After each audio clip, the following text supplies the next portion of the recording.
Comment le lièvre devient le roi des animaux? Une grande fête se prépare chez les animaux. Il s'agit de choisir les rois. Le chien est choisi au grand mécontentement du lièvre.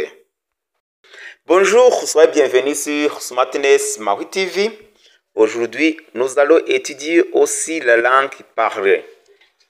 Turabashuhuje, murakaza neza hano kuri Smartness Maui TV. Uyu munsi tugiye gukomeza igifaransa, twiga igifaransa ariko cyo kuvuga.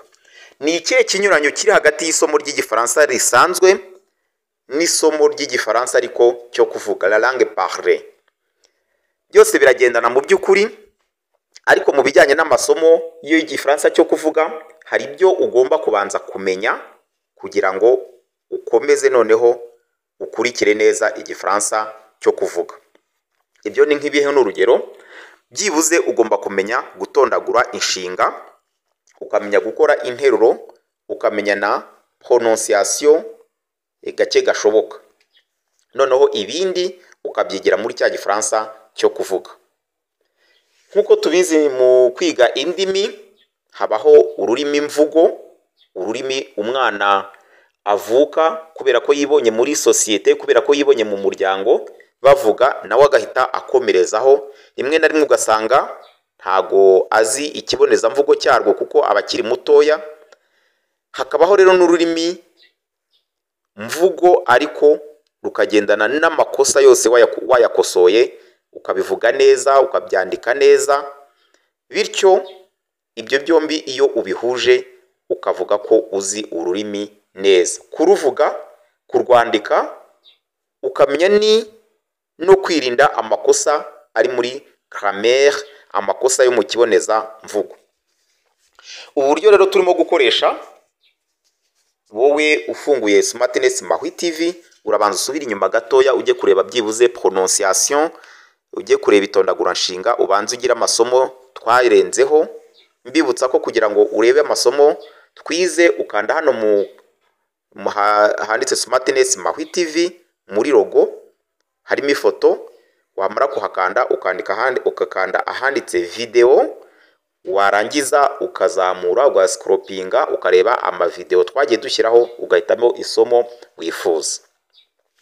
Kugira ngo rero tugendane neza aho uri hose, ndabizi abadukurikira ni benshi, aho uri hose birasaba ko unyigana. Uranyigana bize kurangira usoma nk'uko nsoma, urabyiga interuro ku nteruro, usubiramo ku buryo uri bugire umuvuduko nk'uwo mfite.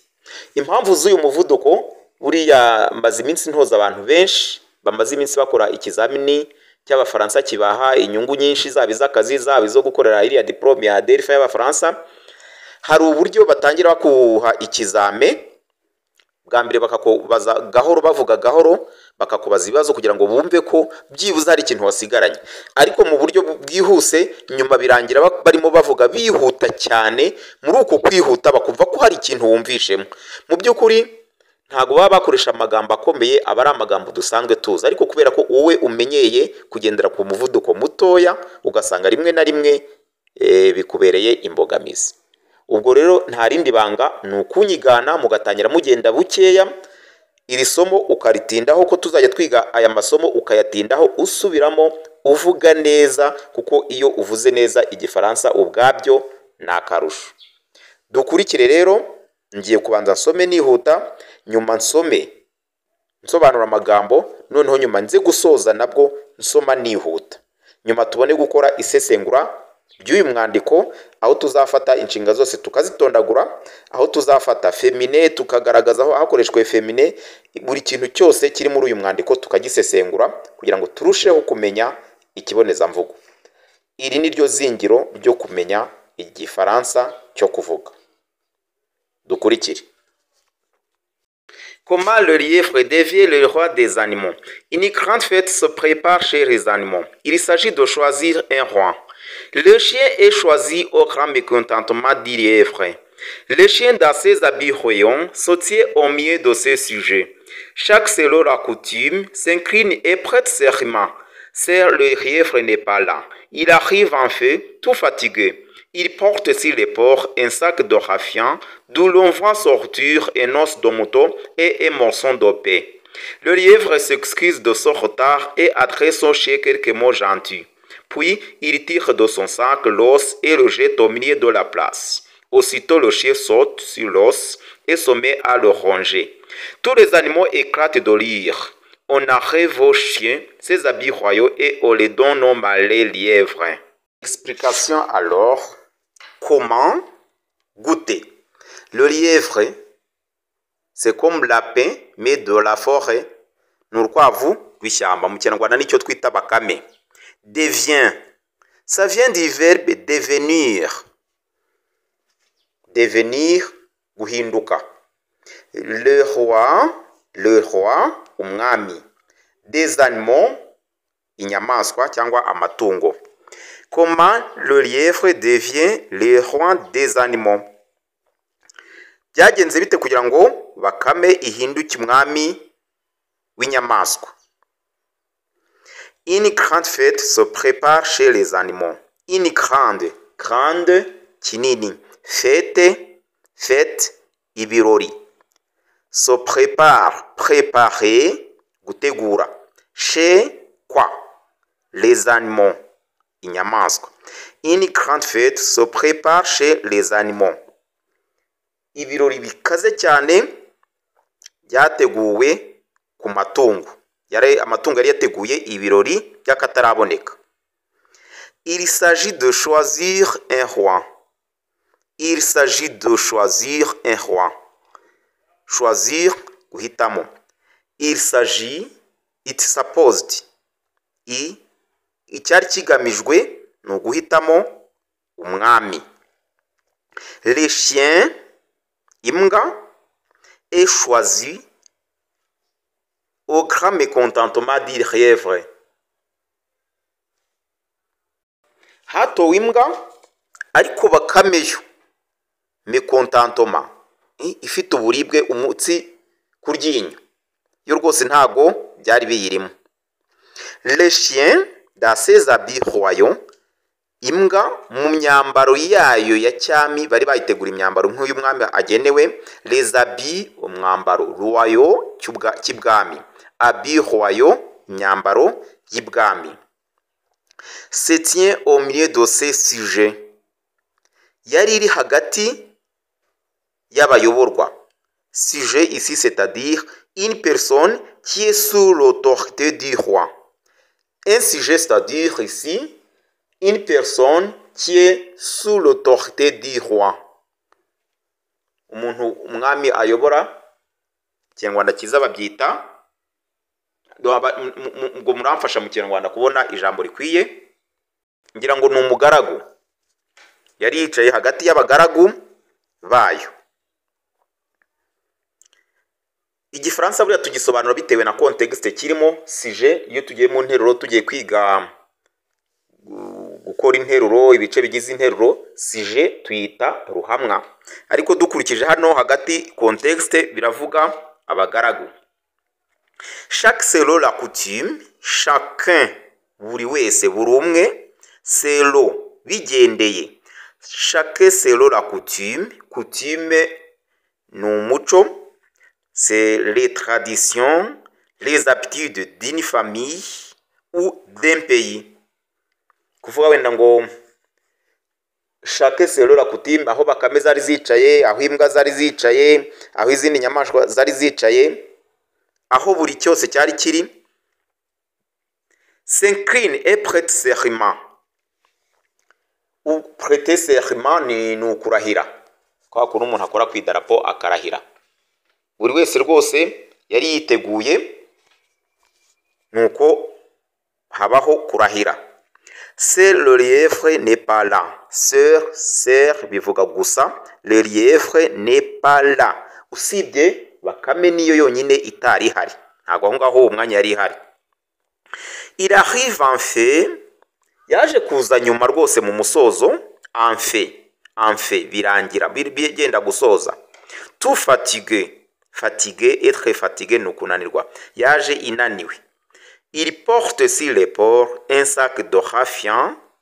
Il porte ni ugutwara, sur l'épaule, épaule ni urutugu. Un sac, agafuka de raffia. Raffia ni utuntu badoda mu migwegwe cyangwa se mu bintu biva mu mukindo.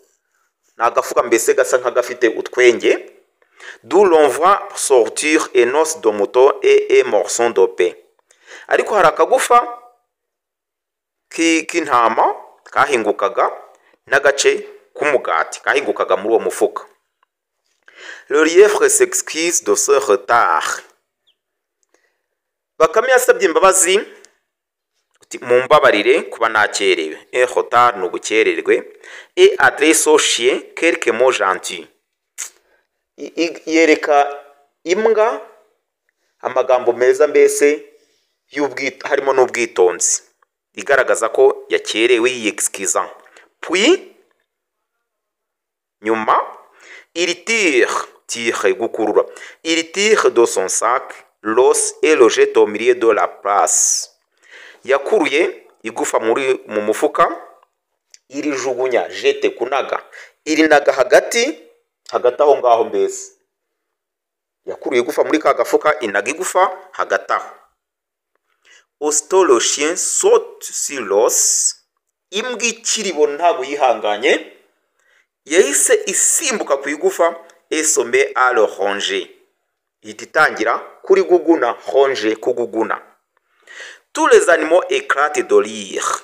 Inyamaswa zose zarakwenkenutse zasekeye rimwe, zaraturitse ziraseka. On enlève au chien ses habits royaux.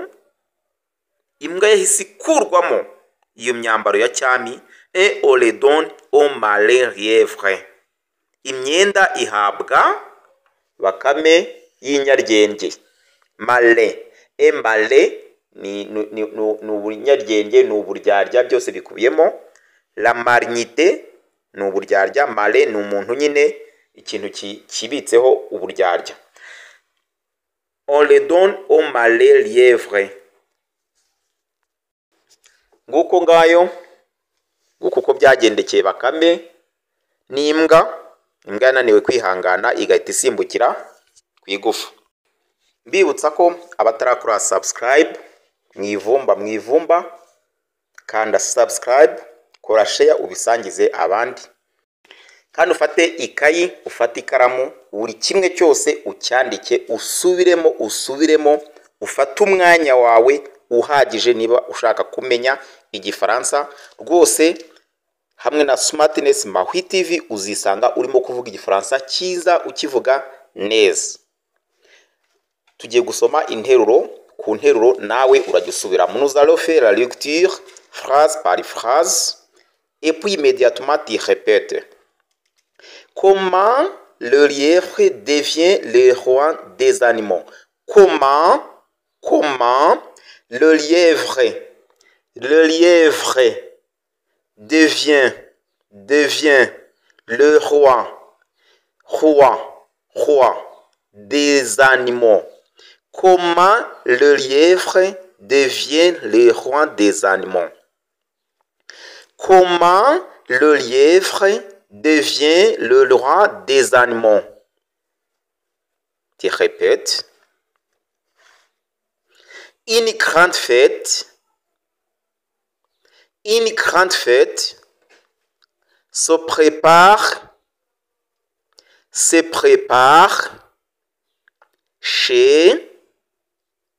les animaux. Une grande fête se prépare chez les animaux. Une grande fête se prépare chez les animaux. Il s'agit de choisir un roi. Il s'agit de choisir un roi. Il s'agit de choisir un roi. Le chien est choisi au grand mécontentement du lièvre. Le chien est choisi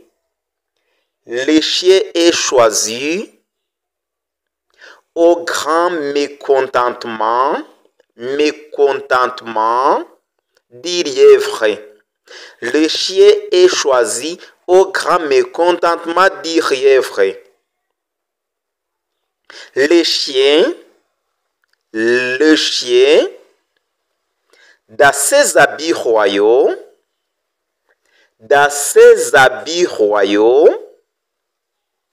se tient au milieu de ses sujets.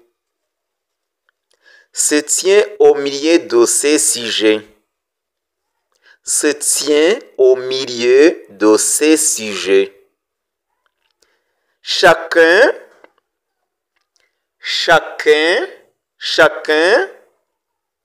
selon la coutume,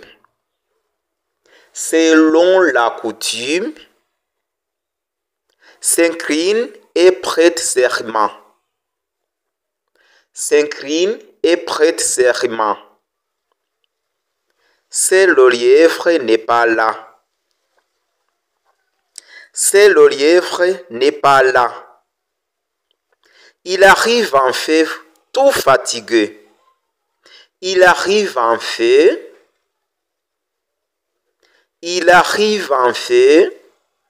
tout fatigué. Il porte sur l'épaule un sac de raffia,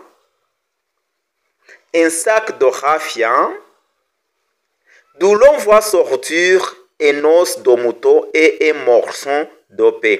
D'où l'on voit sortir un os de mouton,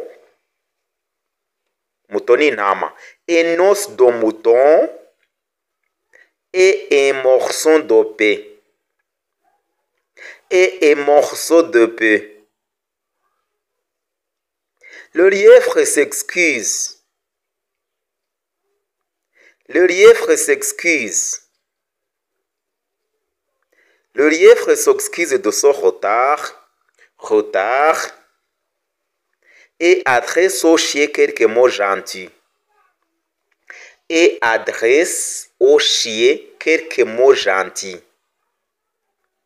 Puis, il tire de son sac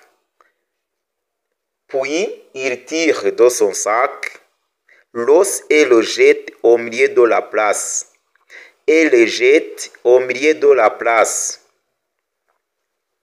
Aussitôt le chien saute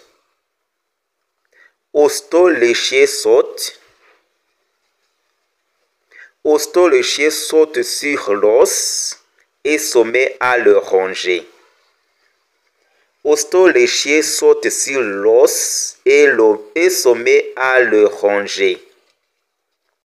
Tous les animaux éclatent de rire.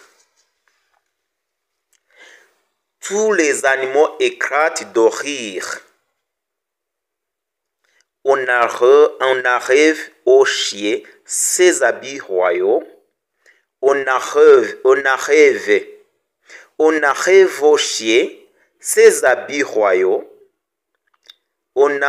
au chien, ses habits royaux. Et on les donne au malais lièvre.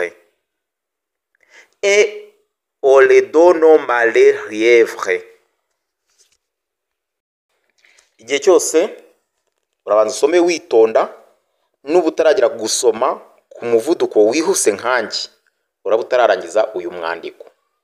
Umusaruro bizabyara uzawubona wowe ushaka kwiga igifaransa. Je répète encore, je vais faire la lecture et puis tu vas imiter très rapidement. Comment le lièvre devient le roi des animaux? Une grande fête se prépare chez les animaux. Il s'agit de choisir un roi. Le chien est choisi au grand mécontentement du lièvre. Le chien, dans ses habits royaux, se tient au milieu de ses sujets. Chacun, selon la coutume, s'incline et prête serment. Si le lièvre n'est pas là. Il arrive en fait tout fatigué. Il porte sur l'épaule un sac de raffia, d'où l'on voit sortir un os de mouton et un morceau de pain. Le lièvre s'excuse de son retard et adresse au chien quelques mots gentils. Puis, il tire de son sac l'os et le jette au milieu de la place. Aussitôt, le chien saute sur l'os et se met à le ronger. Tous les animaux éclatent de rire. On arrive au chien, ses habits royaux, et on lui donne au marais lièvre. mbibutsa ko abashaka kwiga igifaransa atari buno buryo dukoresha bwa YouTube, tubafitiye ishuri muri etaje kwa Rubangura. Mwahamagara kuri zino nimero dusanzwe dukoresha kuri Smartness Mahwi TV, tukabigisha igifaransa, tukabigisha icyongereza, tukabigisha computer n'ibindi byinshi. Ntimucikwe rero. Ku bantu bataramenya kureba amavideo yose tumaze gushyiraho, kanda aho mu kazeru imbere ya Smartness Mahwi TV, aho harimo ifoto, ukurikizeho ukande ahanditse video, bityo uzamure urebe urutonde rw'amavideo tumaze gushyiraho, uhitemo izo wifuza. Tubibutsa ko mwakomeza kutwandikira mukadusaba amasomo mwifuza y'umwihariko, mukadusaba ubufasha haba mu gifaransa haba mu cyongereza, twiteguye kubafasha. Merci de nous avoir suivis. Il faut toujours répéter et répéter parce que pour connaître la langue, il faut se familiariser avec la langue. Merci.